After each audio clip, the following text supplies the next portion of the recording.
The last king of England to commit suicide is not who you think. Attah Ameh Oboni was the Igala monarch of Nigeria from the 1940s to the 1950s. He was a strong and proud ruler who was deeply respected by his people. They loved their king, and he loved them back.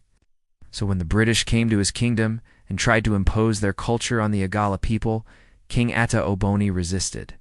One day in the 1950s, the Queen of England, Queen Elizabeth II, came to visit Nigeria.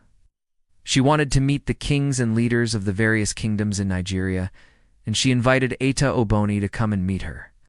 The king was very honored to be invited, but he was also very nervous. He knew that the queen was very powerful, and he did not want to offend her in any way. When he met the queen, the British officials told him that he had to remove his cap in her presence. But the king's cap was not just a hat. It was a symbol of his power and authority as the king of the Igala people. It represented the sacred head covering worn by the kings of the Igala kingdom for centuries.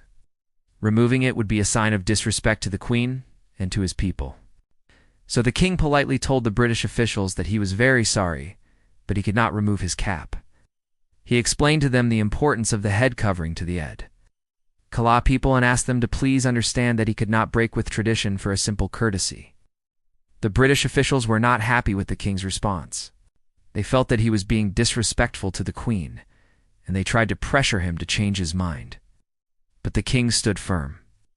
He knew that he was representing his entire kingdom, and he could not let them down. In the end, the king was not allowed to keep his cap on, and he was forced to remove it in the queen's presence. The queen was said to have been very angry about this, but nothing came of it, and the king returned to his kingdom. But this was not the end of the story. British officials were very angry with the king, and they began to make his life difficult. They started to find ways to make the king give up his throne.